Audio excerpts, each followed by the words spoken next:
Hey, what up, nerds? So, I thought it would be interesting to talk about pistol systems. And what I mean by that is all the things that interact with the pistol during, your typical range day. So, your holster and how that, your pistol fits in the holster. How is it retained? Uh, is it by the frame of the gun or is it by a light, as in the case with the T.REX Arms Ragnarok? um, and how they interact. So I'll tell you a story. I have the worst luck with screws. Any kind of threaded fastener, for whatever reason, they all just hate me. I have maybe a little over 1,500 rounds through this SIG DH3, and I've had to tighten and re-zero this optic, I don't know, half a dozen times. Uh, so, and I don't know if maybe that is because I've been shooting entirely 124 grain, like NATO spec ammo through it, and I've got the 12-pound spring in there, and maybe that's just too much energy, and the slide is thrashing more than it otherwise would with, say, like 115 or lighter grain 9 millimeter. But yeah, I've just had the worst luck trying to keep screws tightened and not shearing off. So uh, anyway, how does this how does this work with this holster? Well, it works pretty good. You may notice some green shavings here. I'll touch on that here. But the main reason why you're going to see those green shavings is because I've recently tightened up the retention screws on this holster, and the reason I had to do that is because this past weekend I was at a two gun event, and I'm like feeling my holster like knocking into my thigh as I'm walking. I'm like, what the heck? And so I look down, and sure enough, uh, this bottom screw had come out, and so there was just or maybe the Chicago, or yeah, so the Chicago screw inner had stayed, and this had left, and so it was just kind of flopping and clacking against my thigh. Um, so when you order this as a kit from T.REX Arms, they install all the hardware, and I had noticed, oh, maybe I don't know, a month ago that these specifically were coming loose. I don't remember if the belt side of the what is this, the QLS had come loose, but definitely this side had. So I basically tightened down all those fasteners as well as these, because these had actually come loose, and or one of them did, and I hadn't noticed. So what I did to just kind of finish the day was I stole this middle one and put it in here, and it, the screw was too long. It fit weird. This rubber grommet bushing thing, whatever you want to call it, had also disappeared. So I mounted it flat, and so as a result, the screw was too long. It kind of protruded in there, but it was fine. It worked. I was able to finish the day. So uh, the other day, I replaced, the missing hardware, and I took every single one off and Loctited it with a blue Loctite. And I don't think I did this one, but I will later. So I'll Loctite all these screws as well. Um, so that's something to be mindful of. If you buy a T.REX Arms Ragnarok from the factory, kind of dial in your retention how you want, and then make a mental note of how squished these guys are, and then pull the screws out and Loctite them. And same with these. Note how you like your cant, whether it's kind of neutral or forward, or I don't know why you do kind of backwards, but you could if you wanted.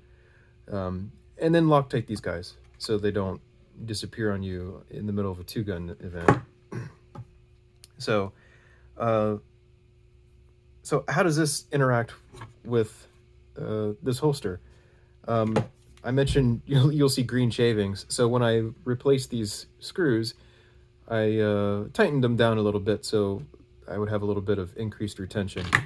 Um, as a result, it would just naturally wear more against the Kydex. So you'll see like shavings here, here, and especially here. This screw for the TLR1 really likes to dig in and grab the green the green Kydex off of there. So that's one thing that you'll notice, and this is probably true with all Kydex holsters. This is I have other OWB holsters, but they're all for concealed carry. This is like my first outside the waistband, you know, training holster, I suppose. So I don't know that this experience is uncommon, is what I'm trying to say. But you will definitely notice the first time. I would say don't panic. It will wear in a little bit, and you know, like look at these little streaks here from wearing against the Kydex. I would say it's not an issue. Just you know, wipe it off and keep going. I left it on just really for this video.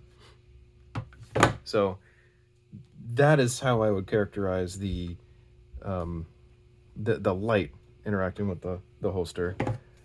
You notice some of this. So the slide is obviously interacting with the holster. After I tightened this up, you know, I did some LARPing in the basement here, right next to the daughter's crafting table, which, by the way, check this out. This is awesome. I don't know what this is. It's like a pincushion with bells on it and like a little green dangly thing. Don't ask me what this is. It's hilarious, though. I'll have to ask her what that is. And I noticed maybe every, I don't know, 2 dozen or so insertions into the holster, it would kind of pop this guy out of battery ever so slightly. And so I think it was just because I tightened it up a little bit, and I have sort of that lighter recoil spring in here. So it would just kind of sit in the holster like that. You know, for me, that's not a huge deal. Again, this is like a training holster. This isn't a duty holster or anything. And it will eventually wear to the point where it's not a problem. Now, I'm sure if I had, you know, the standard weight spring in there, it would not do that. But it did. So if you are looking at a Ragnarok and you're on the fence, there's already a million videos on why this is an awesome holster. Don't let that get in your way either. So honestly, having your slide do like that, not the end of the world. So what else did I want to talk about? Oh yeah, one bummer is certain optics aren't really compatible with this. Like they say on their website, the SRO, don't use the SRO because you know, it may, you know, impinge on this facet right here specifically, but you could probably fix that with a Dremel if you're daring. I'm sure T.REX arms would discourage you from doing that. You have to ask yourself, what is this holster for? Is it for concealed carry? No, obviously not. Is it for duty? I would say no. If you're a cop, you probably don't want this. You want something with active retention, like a Safari. If you're a cop, you want something with active retention, like a Safari Land or something like that. And it's certainly not for like military use. You know, you're not going to be jumping out of airplanes with, you know, a just passive retention holster. You know, you're not going to be fast roping from a Blackhawk with this. You know, you're just not. This is for training and LARPing and having fun, right? That's what this is. So, if you are in the market for a training holster, I would say you can't go wrong with this one. So that's kind of what I wanted to talk about, just this as a system, you know, the particular light I have, the optic, the gun. You may notice from the most recent video, you know, some goon tape here. That's because when your hands get sweaty, if you're not using gloves, this skateboard tape, and it's actually like embedded. It's not tape. If you'll notice, this stuff here is like embedded into the frame and like laser etched somehow. I don't know how they do that. This is their tungsten infused polymer frame from SIG. Pretty neat. But it's still slippery with a sweaty hand, and you know, it gets hot around here sometimes. So about half the year, so I needed something else, and this goon tape really kind of grips whether or not you have got a sweaty paw or not. So, and the Cerakote just is a little bit slick in general, so you may notice that. So, I would recommend it. You know, goon tape for something like this. Probably not for everybody, but I've been liking it so far. A couple other things. SIG's many different contractors for making magazines. So this handgun came with a few of these guys, these 21 round, you know, 320 magazines, and you'll notice it has a single witness hole on the right and a bunch of witness holes on the back, and an orange follower, which I like all of those. I ordered some additional magazines, and guess what? They have a whole bunch of witness holes here on the right side, which I don't care about, and then nothing on the back. So think about this, my right-handed friends. You know, if you're just gonna, hey, how many rounds do I have in my mag? Oh, that's how many. Whereas with this one, how many rounds do I have in my mag? Gee, I don't know. Oh, that's awkward. I hate that. That's stupid. So if you know where I can find this particular pattern of SIG magazine, please let me know, because I'll order a bunch of them.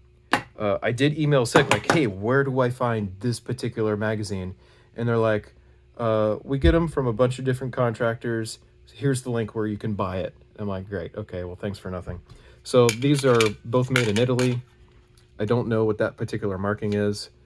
Maybe I'll look into that. But one of these is probably Metgar. I'm not sure what the other one is, but they're, very clearly different. The writing on them is slightly different.